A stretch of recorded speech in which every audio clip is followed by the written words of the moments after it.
Bir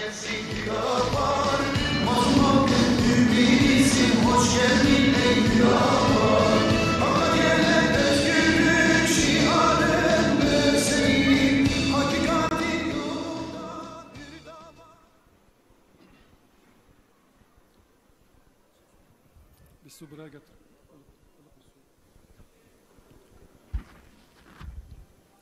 Bismillahirrahmanirrahim. Elhamdülillahi Rabbil alemin. Ve salatu ve selamu ala seyyidina Muhammedin ve ala alihi ve sahbihi ecmaîn. Sayın Divan, bu arada çok geride kaldınız. Biraz yan tarafta olsaydı daha güzel selamlardık. Yani arkada olmamız çok güzel bir görüntü değil, kusura bakmayın. Sayın basın mensupları, bu Kutlu Dava'daki yol arkadaşlarım, hanımlar, beyler, sevgili gençler, teşriflerinizden dolayı hepinize ayrı ayrı teşekkür ediyor. Sizleri hürmet ve muhabbetle selamlıyorum. Tüm dünyada yaşanan koronavirüs musibeti nedeniyle maalesef bu kongremizi sadece delegelerin katılımıyla gerçekleştiriyoruz. İnşallah heyecan ve umudumuzun dozunu hiç düşürmeden bu kongreyi de gerçekleştireceğiz. 3. kongreden bugüne çok sayıda kardeşlerimizi, canlarımızı yitirdik. Geçen kongrede Davudi sesiyle genel başkan vekili olarak bu salonu yöneten Mehmet Yavuz Hoca'ya Allah'tan rahmet diliyorum. Mehmet Yavuz Hoca kısa dünya hayatında büyük bir dava adamlığını sığdırarak aramızdan ayrıldı. Dava, sabır, hizmet, hitabet ve riyaset konusunda gök kubbede güzel bir örneklik, hoş bir sada bıraktım. Yine geçen kongreden bugüne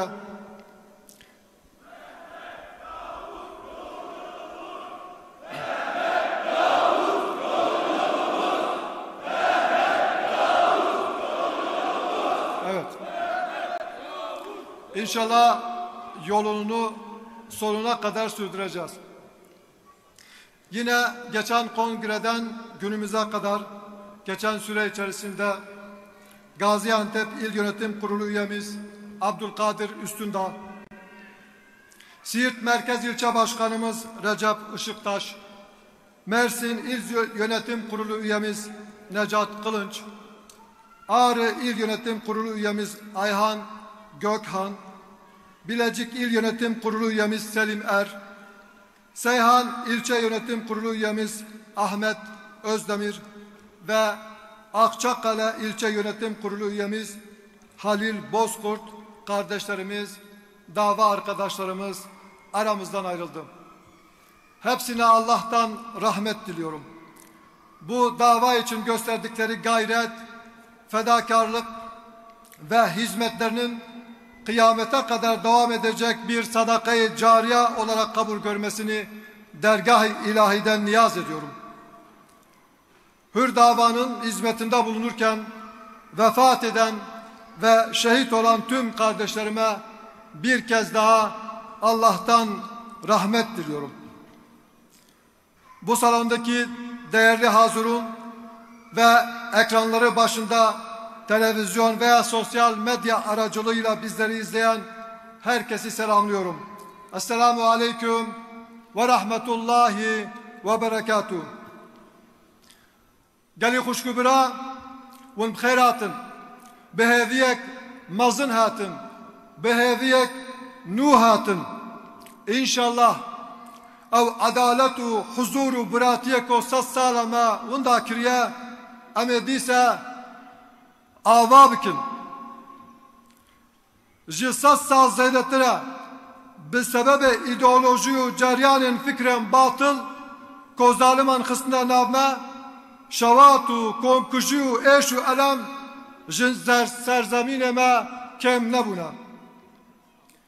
Jiroje ko layık bunu kavmiyet perestu dünya peresti liser sistemi devlete buya hakim hem jiber dinime hem jiber kavmiyetime liser me zulmü zordesti kem nebuya u ev zulm hey jiber devama.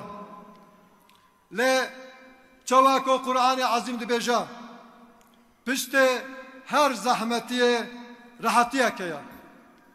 Hevidar bin fikru ideolojiyen ko ne aide vi ahina miadevan tjibuya em hinek din cahd hinek din ji sabır bikin peşerojeme roni dibe. Siyaset kurumunun toplumdan fersah fersah uzaklaştığı bir dönem yaşıyoruz. Halkın gündeminden uzak, farklı ajandalar peşindeki siyasi partiler memlekete uzun yıllara mal oldular. Sorunlar büyüdü, derinleşti, çözüm ertelendikçe zorlaştı, halkın yükü daha da ağırlaştı. Halkın sorunları...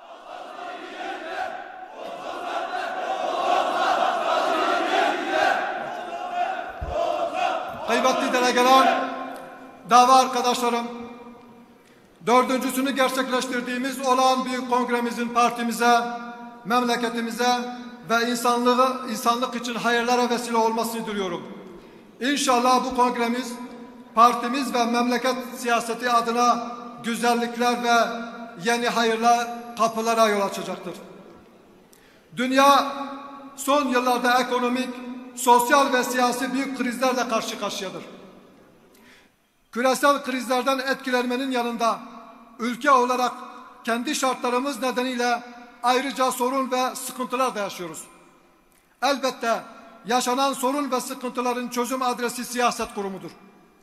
Siyasi irade uygulayacağı politika ve kriz yönetimiyle yaşanan buhranı en az zararla atlatabileceği gibi kötü yönetim ile geri dönülmez zararlar ve kapanmayan yaralar da bırakabilir. Değişmez bir sosyolojik olgu olarak yönetimler halklara göre belirlenir. Yüce kitabımız bize bir millet kendisini değiştirmedikçe Allah onlara verdiği nimeti değiştirmez buyurmaktadır. Hüdapar olarak bu ilahi fermanın gösterdiği sorumluluk çerçevesinde dünya imtihanını en iyi şekilde tamamlayıp onun rızasını kazanma derdindeyiz. Bütün gayret ve çalışmalarımız bu imtihanı en iyi şekilde verme ve Allah'ın kendilerine nimet verdiği toplumun bir parçası olabilmek içindir. Rabbimiz bize takdir ettiği bu coğrafyada birlikte yaşamak durumunda olduğumuz bu toplumda görev ve sorumluluğun bilinciyle halkımıza hizmet etmek ve başta idareciler olmak üzere hakkı ve sabrı tavsiye etmek üzere bu yola çıktık. İmam Ali'nin dediği gibi bir toplumun yaptığına razı olan onlardan sayılır. Onlardan sayılan her kişinin de iki suçu vardır. Bir, işi işlemek suçu. İki, o işe razı olmak suçu. Hüdapar olarak yolunda gitmeyen, halkımıza zarar veren, inancımıza ve medeniyet değerlerimize aykırı olan hiçbir uygulamaya razı olmadığımızı, bu suçlara ortak olmadığımızı dile getiriyoruz. Allah'ın izni ve inayetiyle her türlü zulüm, haksızlık ve usulsüzlüğe razı olmadığımızı haykırmaya da devam edeceğiz.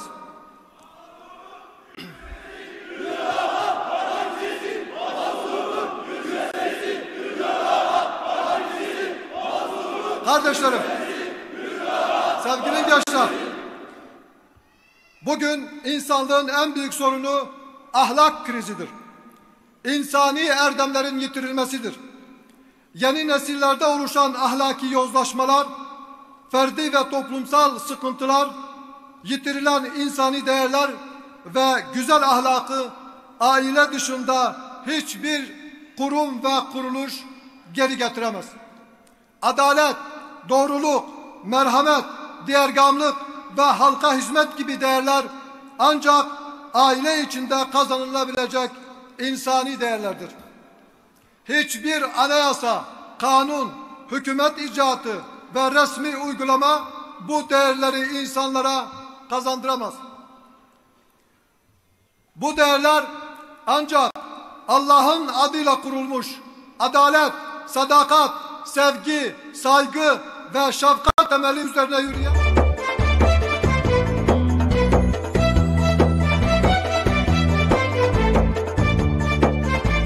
şartlar ne kadar değişirse değişsin, aileye olan ihtiyacı ortadan kaldırmadığı gibi ailede huzur ve güveni temin eden değerler de varlığını ve önemini korumaya devam edecektir. Kardeşlerim, İstanbul Sözleşmesi ve buna bağlı olarak çıkarılan yasalar ile uluslararası kurum ve kuruluşlar doğrudan aile kurumunun temellerini yıkmaya yönelik yapılan sinsice saldırılardır. İstanbul Sözleşmesi'ndeki imza geri alındığı halde maalesef uygulamada olduğu dönemde yaptığı tahribatların etkileri halen devam etmektedir. Başta 6284 sayılı yasadaki medeniyetimize, toplumun örf, adet ve hassasiyetine uymayan hükümler acilen lağvedilmelidir. Güçlü toplum ve sağlıklı bir aile kurumu için memleketin Hüdapar'a ihtiyacı var diyoruz.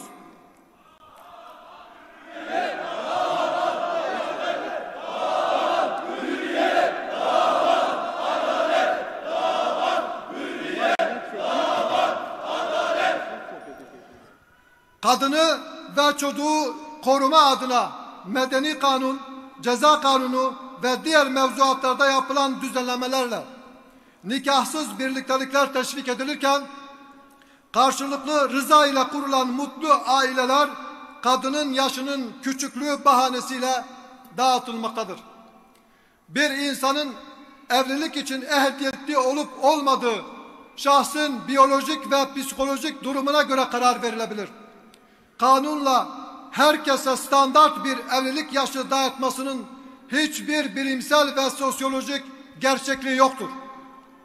Bu ülkede 90'lı yıllara kadar belli bir yaşın altındaki gençlere ebeveynlerinin rızası ve hakim kararı ile evlenme izni verilebilmekteydi.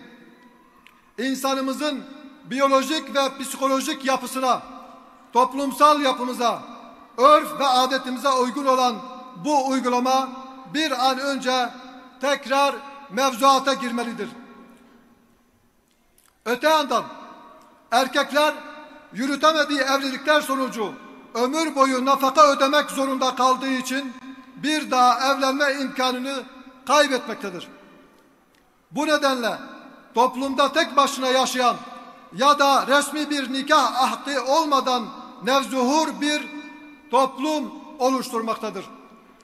Toplum yapımıza ve örfümüze uymayan ömür boyu nafaka düzenlemesi bir an önce kaldırılmalı ve değerlerimize uygun hale getirilmelidir. Kardeşlerim, Allah'tan korkan, ahirete inanan, hesap vermekten kaçamayacağı bir mahkeme-i kübranın varlığına inanan bir nesil yetişmediği müddetçe ne erdemli ve ahlaklı bir toplum oluşur ne de iktisadi ve sosyal hayat düzene girer.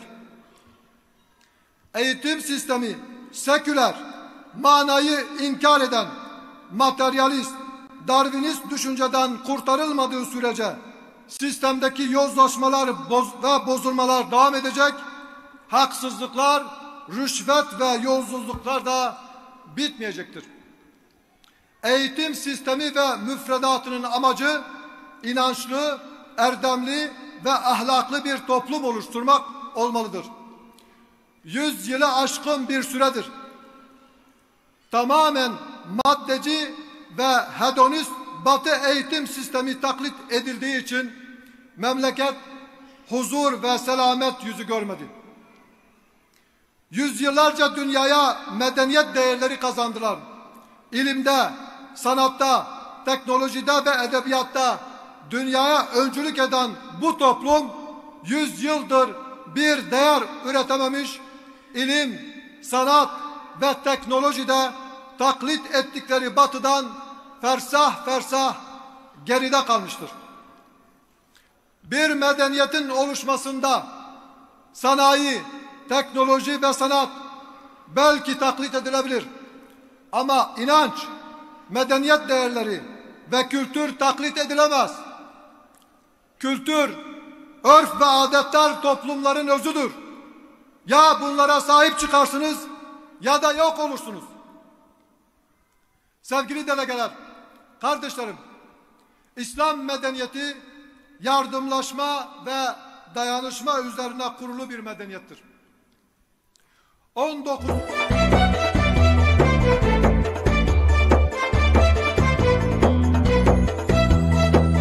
çok ileri bir seviyeye ulaşmıştır. Yoksulluk, işsizlik, zekat, infak, adalet, karz-ı hasen, vakıf ve tembelliğe çözüm üretme gibi ilkeler ve kavramlar üzerinde kurulan iktisat sistemiyle bu alandaki sorunlara çözüm üretmiştir. Buna karşılık beşeri ideolojiler ve modern iktisat sistemleri sürekli kavga, savaş, yıkım ve buhranlar üretmiştir. Komünist ve sosyalist iktisat düzenleri vaat ettiklerinin tam tersine kapitalist ve emperyalist mahiyete dönüşmüş, liberal anlayışlar komünizmden daha baskıcı ve dayatmacı bir hal almıştır. Özgür ve liberal bir dünya kurma düşüncesiyle oluşturulan uluslararası fonlar, kuruluşlar ve sair kurumlar sömürge düzeni haline gelerek insanlığı birkaç kişilik bir elit sınıfın hizmetine sunmaya çalışmaktadır.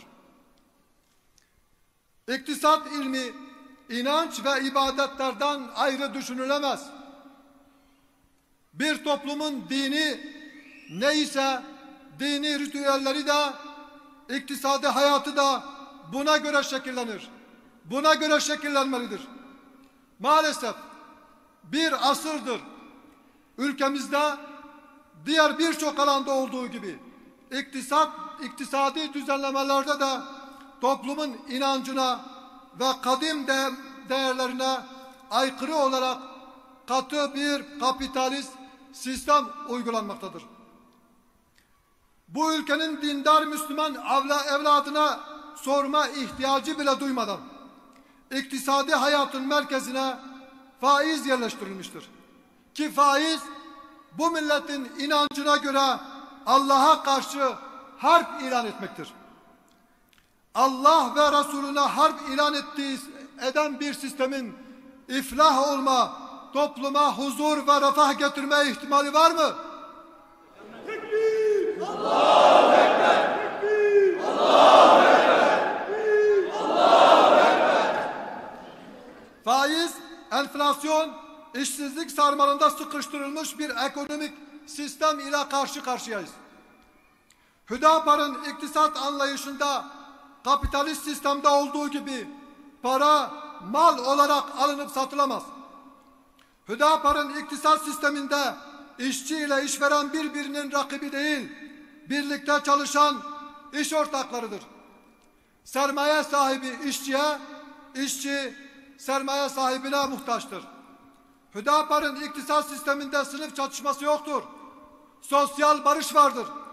Sınıflar birbirinin rakibi değil, dayanışma içerisinde olan meslek erbabıdırlar. Hüdapar'ın iktisat sisteminde tembellik yoktur. Parası olan herkes parasını mal ve hizmet üretimine sokmak zorundadır. Zira sermaye, emek ve alın teri katılmadan tek başına para kazanmayacaktır. Adil bir iktisat sistemi ve helal kazanç için memleketin Hüdapar'a ihtiyacı var. Kardeşlerim, ülkemiz uzun yıllardan beri belirlenen asgari ücret açlık sınırının altında kalmaktadır. Başka bir deyişle bir işçinin aylık ücreti sadece sağlıklı beslenme ihtiyacına bile yetmemektedir. Bununla birlikte evli ve çocuklu işçilerin ailesinin ihtiyacı asgari ücretin tespitinde hesaba katılmamaktadır.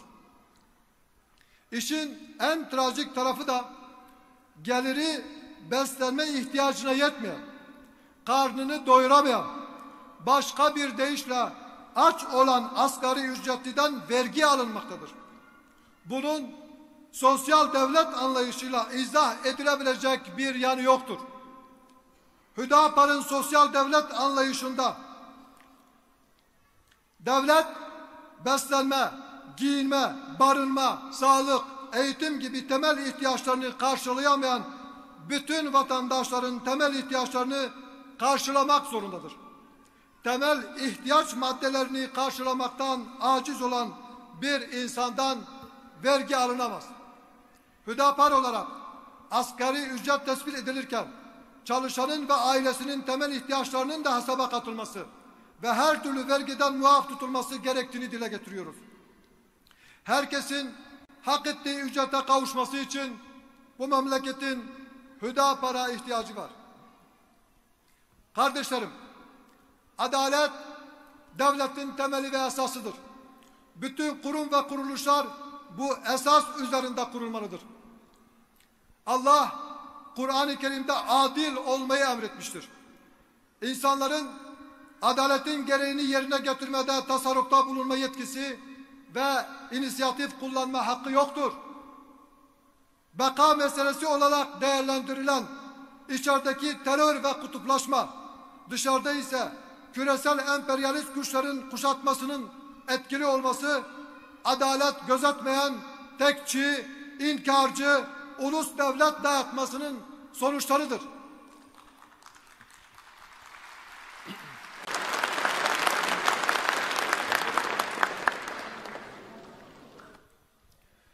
Etnik ayrımcılık ve İslam karşıtlığı üzerine inşa edilen, halkın iradesi hiçe sayılarak kurulan bu sistem 15 asırlık medeniyetimizi yok etmek üzere programlanmış küresel emperyalizmin bir projesidir. Adalet hiçbir ayrım yapmadan her hak sahibine hakkını eksiksiz teslim etmektir. Adaletin zıddı zulümdür. Adaletin olmadığı devlet idaresinde çok ciddi toplumsal sorunların yaşanacağı ve bunun bir beka sorununa dönüşeceği muhakkaktır. Toplumun adalete olan güveninin yeniden tesis edilmesi, adaletsizlikten kaynaklanan beka sorununun yaşanmaması için adalet terazisi doğru tutulmalıdır. Yargıyı bir silah olarak kullanan FETÖ ve ETÖ yargısının neden olduğu hukuk faciaları bütün sonuçlarıyla ortadan kaldırılmalıdır. Kardeşlerim, devlet personel rejiminde adaletin yerine getirilmesinde ölçü ehliyet ve liyakattır. Ancak mülakat adı altında yapılan uygulamalar nedeniyle ehliyet ve liyakatın yerini yandaşlık ve taraftarlık alırken güvenlik soruşturması adıyla yapılan uygulamalarla da kazanılmış hak kavramı tamamen rafa kaldırılmıştır. Güvenlik soruşturmalarıyla hukukun en kadim ve temel ilkelerinden olan suç ve cezada şahsilik ilkesi ayaklar altına alınmaktadır. Terör örgütleriyle mücadele kılıfı altında sebebiyet verilen mağduriyetler huzur ve güveni ciddi anlamda zedelemektedir.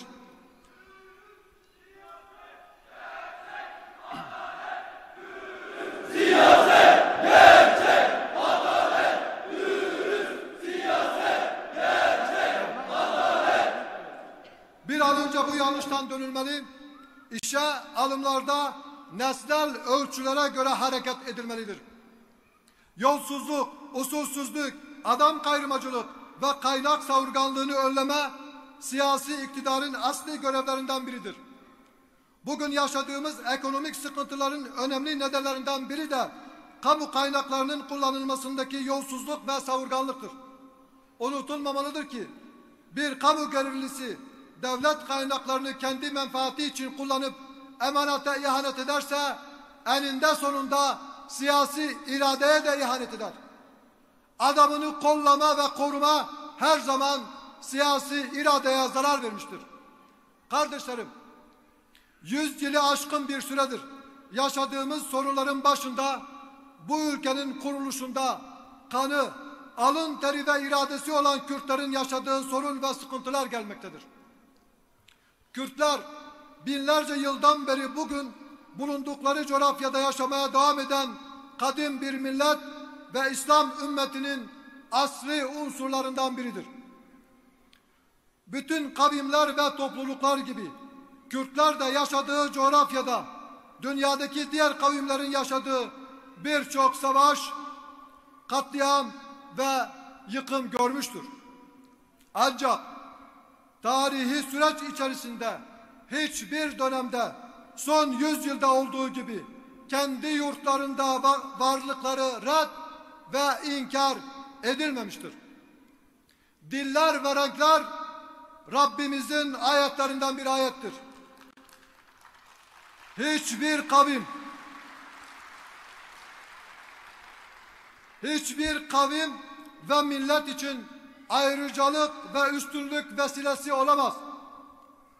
Kurtuluş Savaşı'ndaki inanç, düşünce ve ruh birkaç yıl sonra milliyetçilik düşüncesine evrilerek mecrasından çıkarıldı.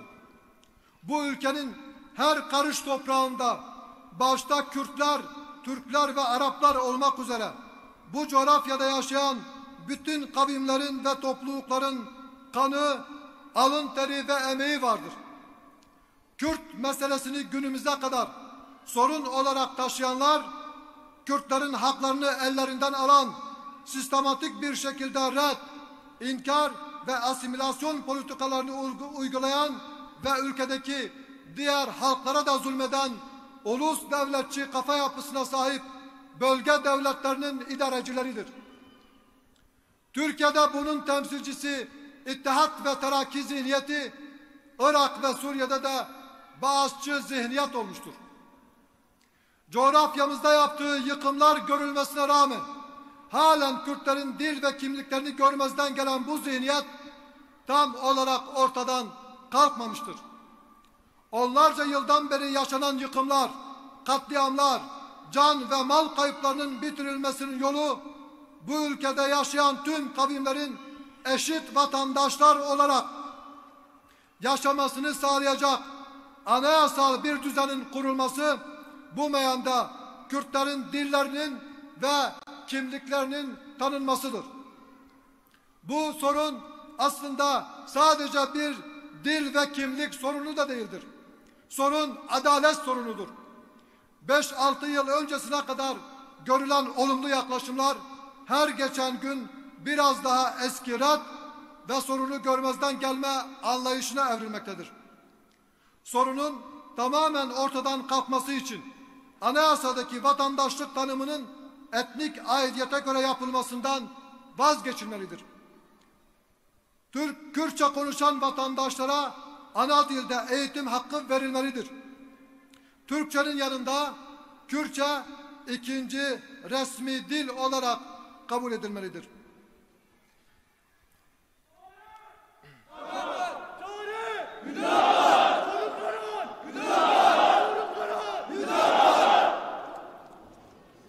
Kıymetli delegeler, kardeşlerim, bölgemizde yaşanan çatışmaların asıl kaynağı bir hançer gibi İslam coğrafyasının kalbine saplanmış olan Siyonist rejimdir. Başını Siyonizmin çektiği küresel emperyalizm, coğrafyamızda oluşturduğu kaos ortamının temel gayesi, Siyonistlerin Kudüs ve Filistin topraklarında daha rahat ve güven içinde yaşamaları içindir. İslam coğrafyasında tutuşturdukları fitne ateşiyle Müslümanları birbiriyle çatıştırırken, Siyonistler Kudüs ve Mescid-i Aksa'nın tamamen Müslümanlardan arındırılması için yeni saldırılar yapmaktadır. Kudüs ve Mescid-i Aksa sadece Filistin'in veya Arapların sorunu değildir. Kudüs davası bütün İslam dünyasının ortak davasıdır. Bu dava Rabbimizin bize yüklediği bir davadır. İnancımızın bize yüklediği bir sorumluluktur. İslam dünyası Kudüs'ü asla Siyonistlere terk etmeyecektir. Kudüs, arzın arşa en yakın mekanıdır. Tarihe bir bakın. Kudüs'ün bu kutsiyetini bilip ona göre hareket edenler izzetli ve şerefli olarak tarihe geçmişlerdir. Kudüs'e ve davasına ihanet edenler, yüzüstü bırakanlar tarihin çöp sepetine süpürülmüşlerdir. Kudüs davası hak batıl davasıdır. Hak batıl davasında batılın kazanma şansı yoktur. Firavun'un Musa'ya, Nemrud'un İbrahim'e, Herod'un İsa'ya kaybettiği gibi Siyonistler de er ya da geç Müslümanlara karşı kaybedeceklerdir.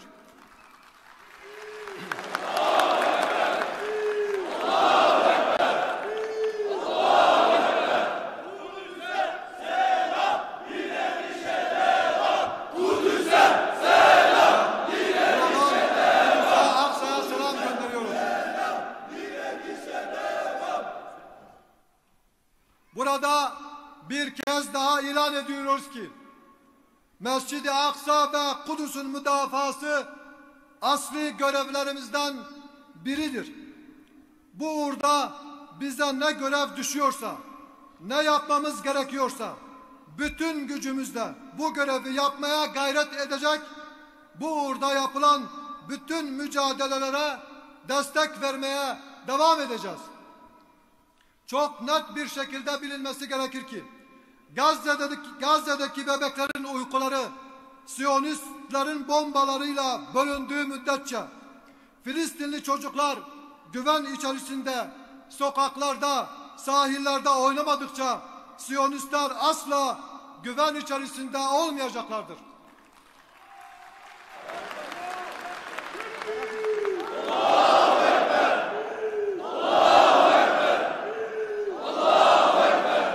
Yalnız burada bir hususu da açıklama kavuşturmak gerekir. Bizim Yahudilerle, Musevilerle hiçbir sorunumuz yok. Dünyanın herhangi bir yerindeki bir Yahudi veya Musevi, Siyonist işgalcilerle işbirliği içerisinde olmadığı sürece komşu olarak, hemşeri olarak, vatandaş olarak İslam'ın emanı altındadır. Bizim Filistin dışındaki Siyonist olmayan Yahudi ve Musevilerle hiçbir sorunumuz yoktur. Siyonist işgalciler İslam coğrafyasında olduğu müddetçe bölgeye de dünyaya da huzur ve güven gelmez. Burada hükümete bir kez daha çağrıda bulunuyoruz. Osmanlı bakiyesi olan Türkiye Cumhuriyeti'nin Siyonist işgalci rejimi tanıyan ilk devlet olması bizim için bir utanç vesilesidir. Bu utanca son verin.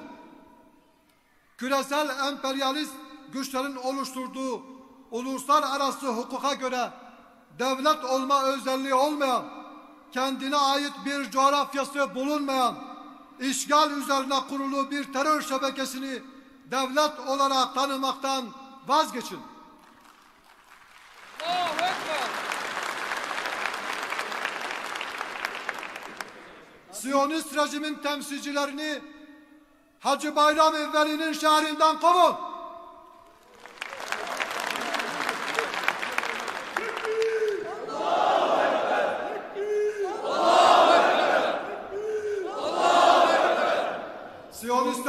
Siyonistlerle siyasi, askeri ve ekonomik ilişkilerinizi kesin. Madem Filistin'i devlet olarak tanıyorsunuz, egemen bir devlet olarak Filistin devleti ile siyasi, ekonomik ve askeri işbirliği anlaşmaları yapın. Son saldırılarda da görüldüğü gibi Siyonistlerin anladığı tek dil güçtür.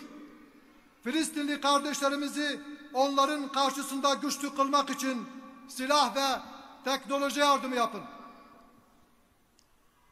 Siyonist rejimle işbirliği yapan kişi ve kurumları teröre destek verenler listesine alın. Kıymetli kardeşlerim, sevgili delegeler, 70 yıl uygulanan çok partili parlamenter sistem, yapılan birçok müdahaleye rağmen istenen siyasal sistemi oluşturmadığı için halkın büyük çoğunluğunun onayıyla Cumhurbaşkanlığı hükümet sistemine geçildi. Başkanlık sisteminin de parlamenter sistemin de tabu haline getirilmesini doğru bulmuyoruz. Her iki sistemin de kendine göre olumlu ve olumsuz yanları vardır. Başkanlık sisteminin iyi bir başlangıç yapmadığı, kuvvetler ayrılığı ilkesinin iyi işlemediği ve sistemin aksaklıklarının olduğu bir gerçektir. Ancak görülen aksaklık ve eksikliklerin giderilerek bu sistemin bir müddet denenmesinin ülke yararına olduğunu düşünüyoruz. Parlamenter sistemin en büyük sorunlarından biri olan seçim barajı, yönetimde istikrarın sağlanması için temsilde adaletin feda edilebileceği düşüncesine dayanmaktaydı. Başkanlık sistemiyle yönetimde istikrar sağlandığına göre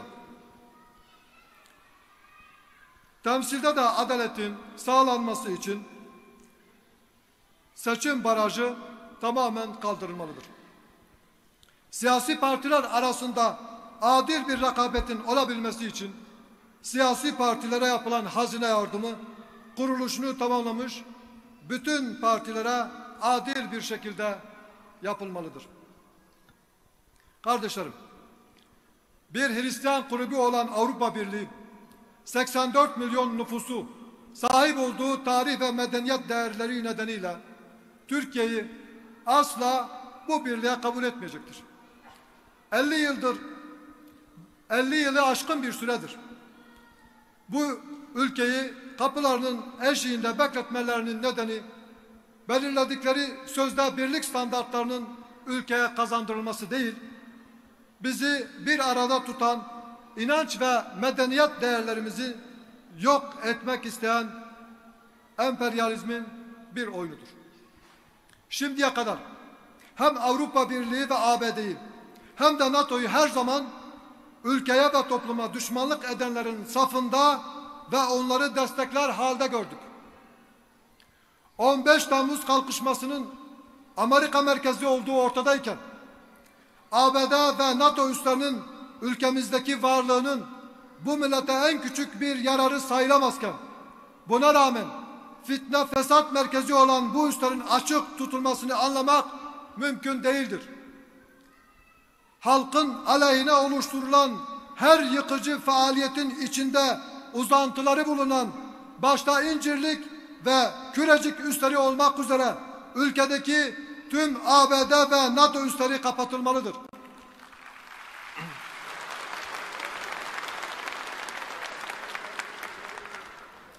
Türkiye, Avrupa Birliği'ne üyelik başvurusunu geri çekmeli, İslam toplumu ile ekonomik ve askeri birlikler oluşturmasına öncülük etmelidir. Hükümetin öncelikli görevlerinden biri de milletin haklarını her platformda savunmak ve korumaktır. Akdeniz'in altında ve üstünde bulunan hakların muhafazası için batıdan gelen baskılara boyun eğilmemeli, kararlı bir şekilde diplomatik her türlü gayret sonuna kadar ortaya konmalıdır. Siyonist rejimin kurmaya çalıştığı ittifak ve anlaşmaları bozmak için Akdeniz'deki tüm İslam ülkeleriyle ilişkilerini düzeltmelidir. Akdeniz'in altındaki ve içindeki zenginliklerden faydalanmak için tüm bölge ülkeleriyle sözleşmeler yapma gayretine devam etmelidir. İslam toplumunun sahip olduğu bütün bu nimetlere rağmen yanı başımızda Suriye'de 10 yılı aşkın bir süredir büyük bir yangın var. Evlatlarımız, medeniyetimiz, tarihimiz ve insanlık hasiyetimiz bu yangında yanmaktadır.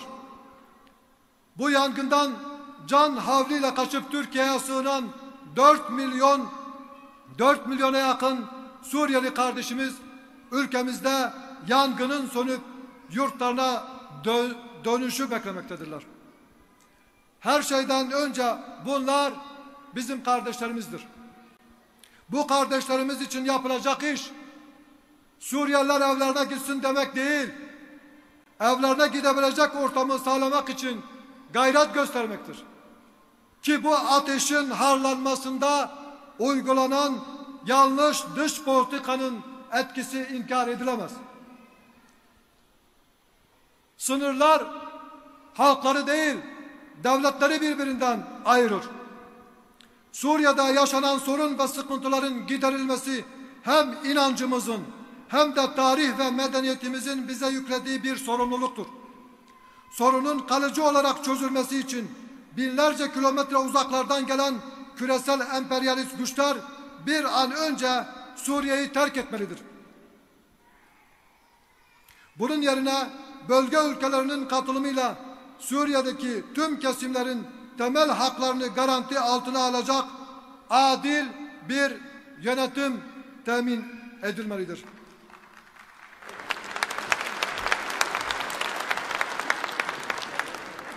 Emperyalist ülkeler ellerini ve uzantılarını bölgeden çekerlerse bölgemizde çözülemeyecek hiçbir sorun yoktur. Kıymetli delegeler, kardeşlerim, inancımız, medeniyet değerlerimiz ve kültürümüzle uyuşmayan 450 milyonluk Avrupa Birliği yerine aramızda inanç, medeniyet, tarih ve kültür bağı olan 1 milyar 800 milyonluk nüfusa sahip İslam ülkeleriyle birlikler oluşturmak her açıdan daha faydalı ve gerçekçidir. Dış politikada ülke çıkarı yerine İslam ülkeleri arasında vahdeti, kardeşliği ve adaleti üstün tutan ümmet anlayışını hakim kılmak için bir çaba harcanmalıdır. Bu bilinçle hareket edilmediği için nüfusu 2 milyara yaklaşan Müslümanların gözleri önünde Myanmar'da Arakanlı Müslümanlar, Doğu Türkistan'da Uygur Müslümanları soykırıma uğramakta, İslam beldeleri işgal edilmektedir. Hakkı kuvvette ve büyüklükte arayan işgalci zihniyetin oluşturduğu zulüm düzenini yıkmanın tek yolu hakkın hakimiyetini esas alan İslam birliğini oluşturmak ve adaleti dış politikanın esası haline getirmektir. İslam dünyası küresel emperyalizmin oluşturduğu baskı ve şantajlara boyun eğmeden sahip olduğu bütün değerleri, devasa askeri ve ekonomik büyüklüğünü bir an önce siyasi bir güce de dönüştürmelidir.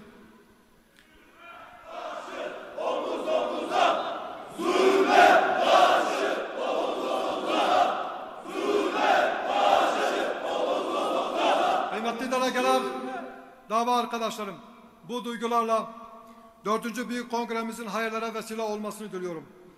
Bugüne kadar genel merkez teşkilatlarından belde teşkilatlarına kadar emeği geçen tüm kardeşlerime yaptığı hizmetlerden dolayı teşekkür ediyorum. Rabbim emeklerimizi zayi etmesin. Bu kongrede yönetime gelecek kardeşlerime de hayırlı hizmetlerinden dolayı başarılar diliyorum. Burada şunu da belirteyim ki ben bu kongrede aday değilim. İftiharla taşıdığım genel başkanlık emanetini bugün yeni seçilecek kardeşime devrediyorum. Her zaman